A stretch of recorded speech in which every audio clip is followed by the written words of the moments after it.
All right, sorry about that. A little technical difficulty. Welcome to another question and answer live stream. We are really excited to be able to hop on another one of these with you guys and get a chance to answer some questions and just go through some things that people have been asking me this week. And this is kind of something that I want to do on a consistent basis and build a community in. So, thank you for the comments. Brian, Kelly, Laura, thank you so much for being patient through that and letting us work through that. But these question and answer sessions, as we build more and more of a community, are going to become really important from an education perspective.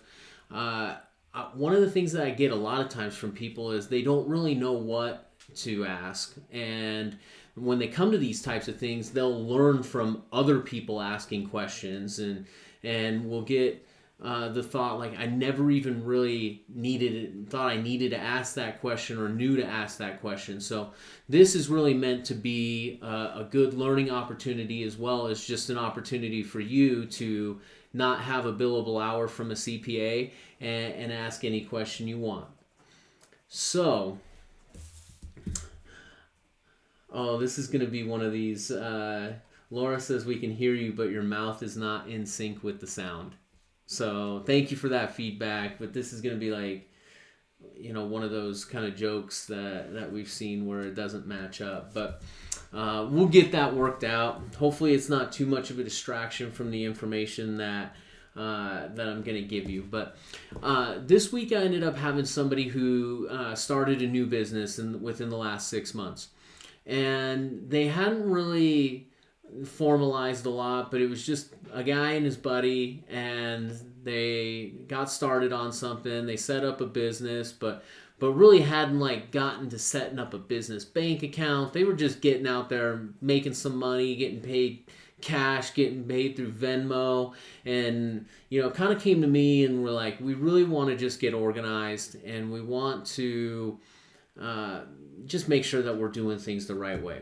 So what they had thought was, because they hadn't really set up their business yet and had a business bank account, they didn't think that they really could expense anything as a business expense. And so, once we kind of got through kind of clarifying that, no, hey, even though there wasn't a formal bank account set up, you really still can work through expensing things. And so, the conversation that we ended up having was, what happens when, partner number one pays for something, and what happens when partner number two pays for another thing? How do you kind of keep track of all that stuff? And, what do you do when it comes time for tax filing? So I thought I'd let you know that when you pay for something personally, you still can get a business expense for that. You still can get maybe even reimbursed by the business if you wanted to go that route. Or if it was just paid personally, what we can do on our side, or your bookkeeper can do, is treat your payment like a contribution to your business. And when you make that contribution to your business, the other side of the entry would be to have a corresponding expense related to that. So, they had bought all kinds of equipment, paid for it personally. And so what I did is I said, what I want is each partner to give me a list of what they paid for. And we ended up expensing out what they paid for, and then kept track of partner number one putting in $1,000 and partner number two putting in $2,000. In a partnership, each partner has a capital account that you can keep track of and that you can follow. So I kind of thought that would be something that's interesting for the group, interesting for new business owners to understand that while I'm going to tell you it's super important to get a business bank account set up, it's super important to have all your ducks in a row, I understand that there's definitely times where people will spend money, and we want to make sure that you still do get an expense out of it when it comes time for filing a tax return. Now, sometimes what people will do is, even before they started a business, they'll end up spending some money, And there's a whole code section in the tax code for startup expenses. Startup expenses are a very common expenditure that comes to getting into business. And so startup expenditures are also something that I want to make sure that we would always capture for the new business owner. So anyhow, just kind of an interesting question that I ended up getting this week, and something that I thought would be really good to pass along to the group. Now, another one that I ended up getting is, why would I ever use a C corporation? And a lot of accountants are going to be totally scared of a C corporation because we are taught about double taxation. You know, in school you're going to hear about it. On the internet you're going to read about it. You're going to hear this scary double taxation. And it really can be. It can be scary.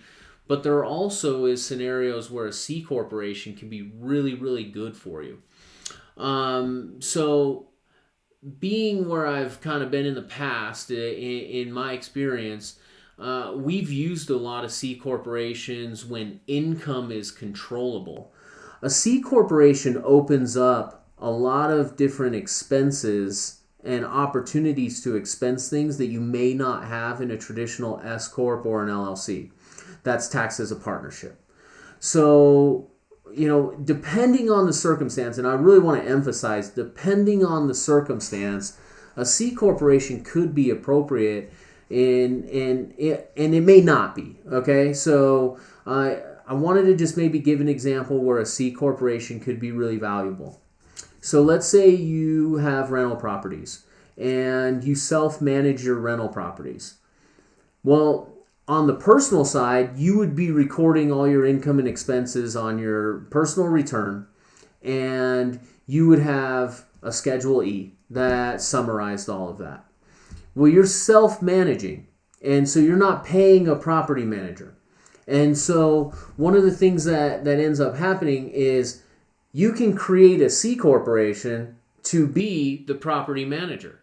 And what we would do is we would say, on the personal side, you would pay your C corporation a certain sum of money, take an expense on the personal side, and then report the income on the corporate side. So you get more expenses on the personal side.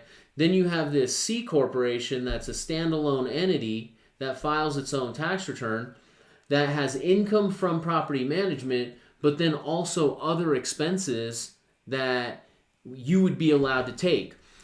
I'll give you an example. One expense that you can take at the corporate level that you cannot take at the individual level 99 out of 100 times is out-of-pocket medical expenses. If you end up having co-pays and sometimes even health insurance premiums that you cannot deduct on the personal side, you can deduct that on the corporate side. So maybe that income that you pushed over to the corporate side could be wiped out by something like out-of-pocket medical expenses. So like I said, there could be a scenario where a C corporation could work out really well for you. Where I really like it is when income is controllable and we're creating expenses to the personal side that is going to give you a benefit. All right, so if you hear a CPA say, hey, never do a C corporation, I would push back on that just a little bit, but I would also say run the numbers and make sure that it's worth it. All right, Kelly ended up saying, what is your opinion about inflation and what can small businesses do? All right, so yes, obviously inflation is something that we've seen hit pretty hard over the last year and a half, 2 years. And it is a challenge for small business owners right now.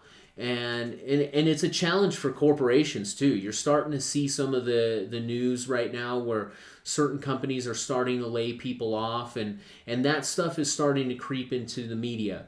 Now, as far as what can small business owners do, there is always going to be an opportunity to tighten the belt a little bit. I mean, you're going to have to look at what your business is, and everybody's business is a little bit different. I'm a CPA practice, and you may be doing e-commerce, or you may have rental properties. The best thing that I've seen people do is go through their expenses and figure out where they're able to trim some of the fat. And I think a lot of times in business, we all are going to have a little bit of fat when it comes to our businesses.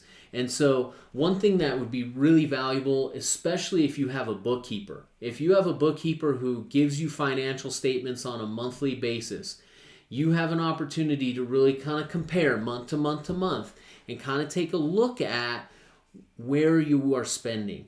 And if you go through, it may be that I spend a lot of money on food. So when I'm in a situation where I maybe need to trim the fat, and that's a pun, but it's sort of intended.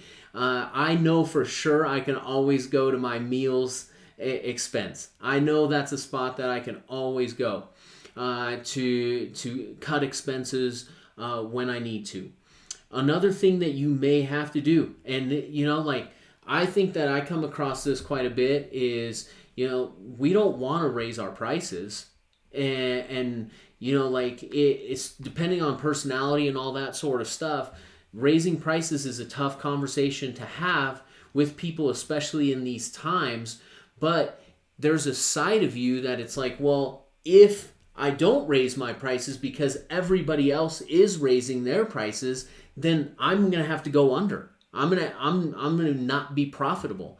And so you have to look at that and do something that is appropriate for you to stay competitive.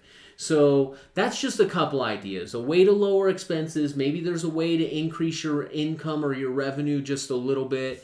But that's just a few thoughts. I don't have a crystal ball, though. I don't know how long it's going to continue or anything like that. My opinion in it is I'm just looking at it like everybody else is, and fortunately I get to talk to some smart people sometimes who maybe give me some insights.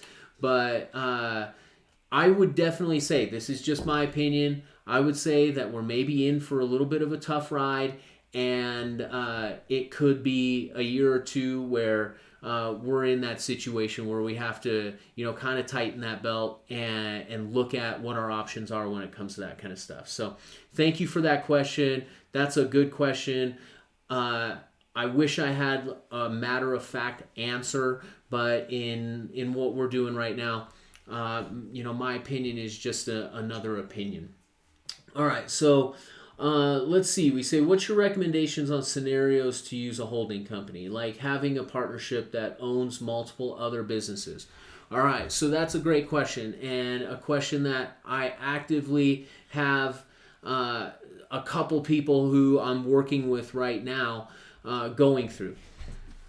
In the past, I worked at a place called Anderson, and they are an asset protection company. And so I was fortunate enough to learn the perspective that attorneys would bring to the table on entity formation and structuring.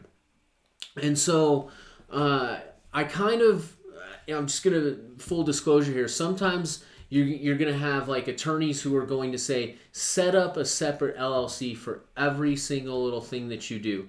And then there's kind of me who's like, well, maybe setting up an LLC for every little thing that we do could maybe be a little bit overkill, especially like if you live in California where there's a minimum $800 tax for having an LLC.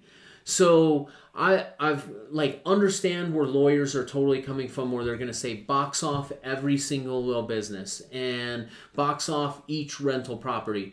But there probably also is some kind of conversation that needs to be had about risk and how big these businesses are going to be, how much income they're going to generate, and if there's just a little bit of income being generated, is it really worth it to set up separate LLCs and pay business licenses and file separate tax returns and all that sort of stuff? So a lot of times we just have some conversations on how to kind of structure those things in a way that kind of fits into what your mindset would be. Now, I have people who are going to say, hey, I'm super stressed. I'm fine with setting up an LLC with each one, and I'm fine with spending the money on an annual basis right now. And so from that perspective, When that happens, I'm like, sure, let's set them up. Let's get it all going. But then if you have somebody that's maybe a little more fee conscious, or maybe has some smaller business, or doesn't really know if something's going to take off right away, they might say, okay, I have this holding company. Let me just use that holding company to get started. And then what I'll end up doing is, if it takes off and builds out, then maybe we'll break it off and turn it into something different. All right. So the conversation I'm going to have when it comes to this kind of stuff is really going to be different with each client that I would work with. And it would be important to just have those conversations and find a spot that everyone is super comfortable with. Now, for service-based businesses, I love S corporations, and I think S corporations present a big opportunity for self-employment tax savings, and it reduces your audit risk quite a bit. So, could you have different lines of business in your S corporation? Yeah, you can. I have some people who are chiropractors, and then they sell vitamins also. Those two business lines both funnel through one S corporation. The vitamin side of it could become so big that maybe it's like, well, hey, wait, maybe we should kind of, split this off and do this out of a different entity. That can totally happen. One thing that I also will say, though, is the LLC tax as a partnership is also nice because it's flexible. All right? I can do a bunch of the work. The other person could just be an investor, and that works really good in a partnership. In an S corp, S corps are super rigid. If I take a distribution, your partner needs to take a distribution, and things always have to stay right down the middle. So if you want some flexibility with a holding company, that's really good to do in a partnership. If everything's going to be straight down the line, maybe it's you and your wife or something like that, usually the S corp is going to be a good way to go. All right, so the next thing is probably related to inflation. What states do you like the best right now for this? And what I would say to that is, if you look back to 2008 and 9, when everything really ended up kind of crashing, you'll notice that like some of the states like Nevada got hit really hard because it relied on tourism. If you're looking at states that did well, maybe a state like I live in, Utah, that ended up doing really well. Or not really well, but it did better than what the national average did because people are a little more conservative with their cash and things like that. Now, as far as asset protection goes and taxes, all right, asset protection goes state by state. And so like I brought up California that has a minimum LLC tax. It costs you $800 per LLC. And so that's kind of a rough one. Now, there are states that have no income tax. So like a Nevada, a Texas, a Florida, those are good states to be in when it comes to income tax. So you got to kind of think about it from multiple ways, though. Like Texas has no income tax, but their property taxes are really expensive. And so there are a couple different ways to kind of look at that. As far as protection goes, Wyoming is a great state for protection. A lot of people like setting up in Wyoming because they have anonymity. They won't say who owns the LLC. So people like Wyoming so that they can kind of stay under the radar. So hopefully that kind of gives you at least some understanding there. All right, hey Sada, I have a promissory note between two entities for $200K, very short term, 2 weeks. Based on SOFR, this will come out to $50. Do we need to pay interest, issue a 1099, or can we skip the interest payment? Okay, so in that case, if you're going by the book, you have to issue a 1099 if interest paid is over $10. All right. Now, you're saying 2-week loan. to me, that is very minimal. And if you didn't do it, I don't necessarily think that it would be the end of the world. But if you wanted to go buy the book, I would do it. I would still issue the 1099. And as a CPA, I'm supposed to tell you to go buy the book. I will say this though: if you didn't do it, and if you are the 100% owner of both of those entities, it could be recorded where you just said, I did a distribution from one, a contribution into the other, and then I reversed it 2 weeks later, did a distribution from the one entity and a contribution back into the other entity. I think if you're the 100% owner on both of those entities, then I don't think it's an issue. If you had other partners that were in those as well, then maybe it could be an issue just because you're kind of taking cash from one and then giving it to another. So I guess maybe I gave you a little bit of a on the fence answer there, but I think there's a way to work through it without going through the hassle of issuing a 1099, as long as you're the owner in both of those entities. So hopefully that's helpful. And if I ever go through and answer a question and you have follow up, feel free to just drop that follow up in there. I kind of just look down and see if you're following up, and if I didn't answer the question clearly, then we have the time and space to be able to do that. So feel free to just kind of press me on it if you have a follow up question.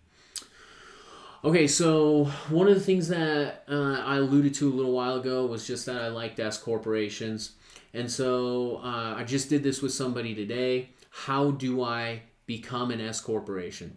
And whatever I say, hey, how are you set up? They'll always say, well, I'm an LLC. And I have to remind people that an LLC can be anything. It can be a disregarded where you're the sole owner. It could be a partnership. It could be an S corp. It could be a C corp. An LLC can be anything.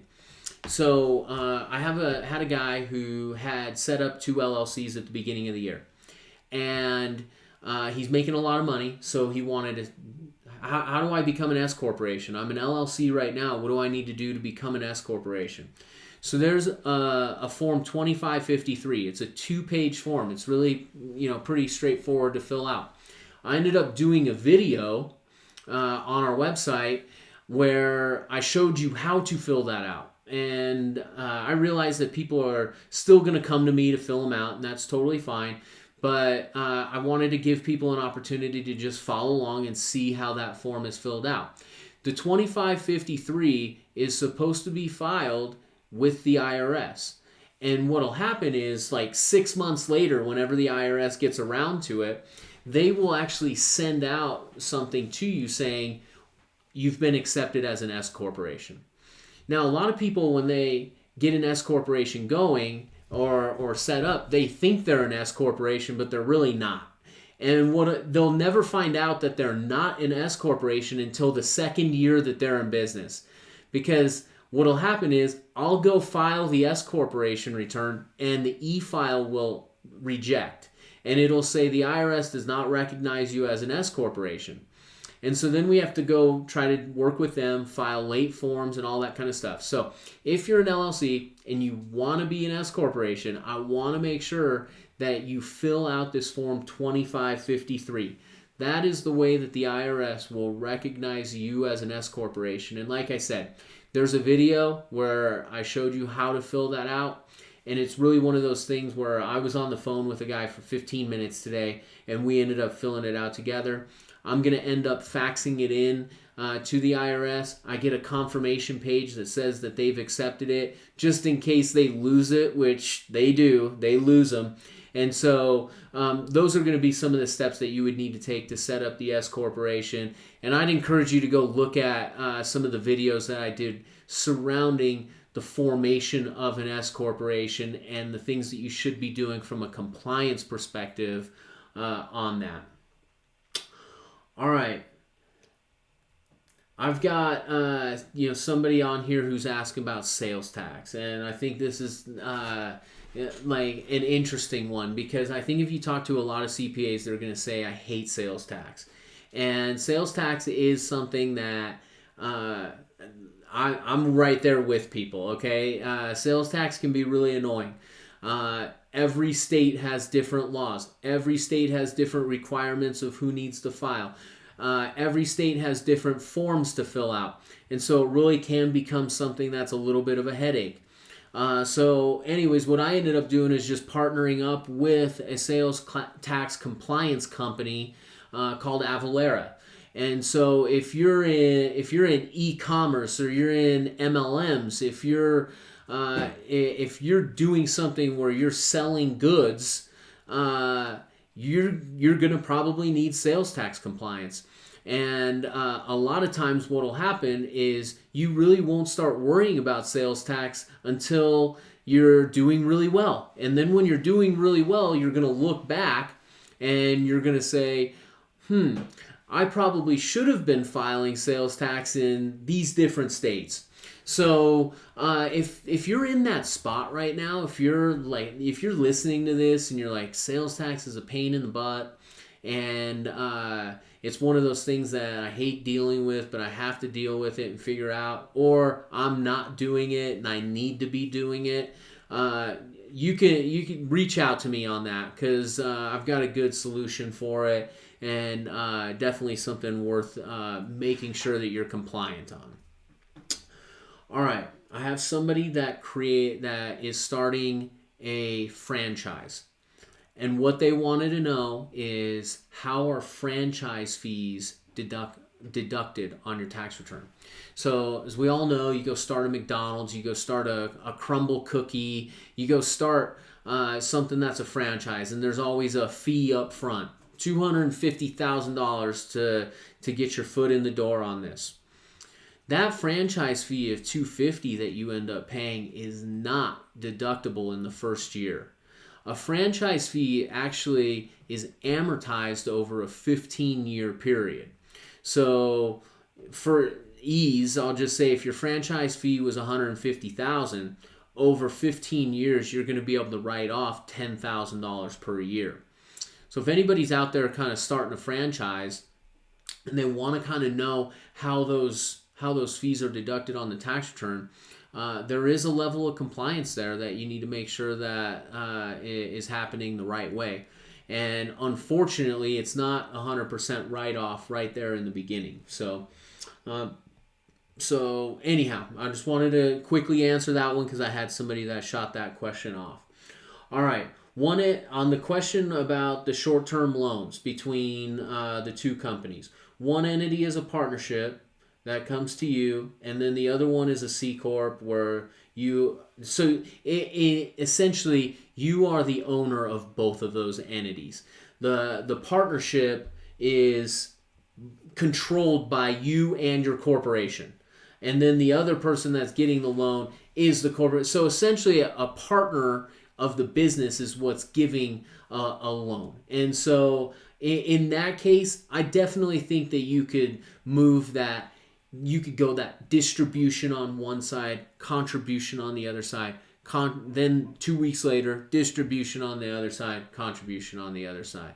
I don't necessarily think the loan is a problem there. So we can kind of chat a little bit more about that. How to maneuver through that if you want. So I got another good one. And this is what happens in a joint venture. All right, a joint venture is different than a partnership. A partnership is a tax return. It's a structure where you'll have a separate tax return. I might be 50%, you might be the other 50%. A joint venture is different. It's not an actual LLC. It's not an entity. It's an agreement. So we may still say, I get 50%, you get 50%. But this is actually in a agreement format rather than, maybe an actual operating agreement that would be written up and have an actual business entity. So let's say that I'm out there flipping houses, and what I do is I say, all right, I'm gonna go buy a house for $200,000, but it's going to need $100,000 renovation. So I go to you and I say, hey, if you give me $100,000 to renovate this, then I will give you 1/3 of the profits. I put in 200, you put in 100. Now we just have an agreement between each other. We'll write something up. There's going to be, it's going to disclose that I'm 1/3. But I'm doing it out of my entity. All right, I'm flipping this out of my S corporation. So I take the 100,000 from you. I renovate. I'm 300 all in. I sell it for 400. All right. So what ends up happening is I record revenue of 400,000. I record costs of 300,000, and so I have this $100,000 gain on my tax return. But I also owe you 1/3 of it, so I have to give you 33% of it. So I have to write you a check for $33,000 per our joint venture agreement. What I'm going to do is I'm going to write you that check, and then I'm going to 1099 you for that check. So you're going to get a 1099 from me for that $33,000 so that I can expense the $33,000 on my side and you would record it as income on your side. Now, I ended up getting some questions this week where that became really muddy. The person that was on the other side was like, well, you should be sending me a K-1, not a 1099. And so I had to clarify for them that a 1099 comes when you have a joint venture and a K-1 comes when you have an equity ownership. So there's a difference there. And you would only get a K-1 in the case where we went and set up a separate partnership. And the example of that would be same deal. 200,000, we need 100,000 renovation. Ronnie and you create Ronnie and you LLC. And then we end up going through, I put my 200 in, you put your 100 in, we're all in 300. Then we would have these K1s that would say 67,000 goes to me, 33,000 goes to you, and you would have your K1, no 1099. But sometimes people don't necessarily want to do that because then it's like, hey, we got to set up a new entity and different things like that. So those were solid, good questions, and definitely things that I wanted to go through. If you have any other questions, I want you to pop them into the thread. We're kind of running low on time right now, kind of coming towards the end. I do want to say, and some of you have probably done this, but if you subscribe to the Prosperity Society on YouTube, that's great. If you like our videos, that's great also. But I do want to direct you to the website as well and sign up for what we're doing. This community is going to be a major, major part of my practice going forward. I'm going to do a ton of consulting through the Prosperity Society and a little bit less one-on-one because I answer the same questions over and over again. This allows me to extend my reach so much further to my client website. We've posted about 10 videos to the website already. These live Q&A sessions are going to be in there. And what we're going to end up doing is weekly, we're going to continue to put targeted content on there. This is going to be... All right, they say there's no sound. No, it's back now. Oh, all right. This is going to be something where it's normally $25 a month, but I'm going to give you a coupon code to make it to where you get 20% off. And I'm really strongly encouraging my client base to sign up for this. It's a huge value add for you. You can cancel anytime on it, and I just love the value add that we're going to go and build on this. There's going to be a lot of good content in there, and it's a business deduction and all that sort of stuff. So go check out that website, RNW Prosperity Society, and follow some of those links. Look around. If you have any questions, feel free to reach out to me and use that discount code to join. We're going to keep adding to this, keep doing these at least once or twice a month. So thanks so much for joining today. Do I got one more? Oh yeah. All right. So let me get to Kelly's question before I head out. Is it true that banks are now required to report incoming transactions greater than 600? Will they get reported as income even if they're not actual income? That is correct. There is some cracking down that is happening through Venmo and Zelle and some of these payment processing where money is being exchanged. If you use those things for business, then there are going to be 1099-Ks that are going to get issued to you. So, good question. Definitely something to look out for this year. If you use Venmo, any of those types of things for business, they are like Square and Stride and others were already doing that, but there were a couple companies that were laying kind of low that the IRS kind of cracked down on and said have to do that reporting. So, anyways. Thanks so much for the time today, and we will definitely see you in the next couple weeks. Thanks so much.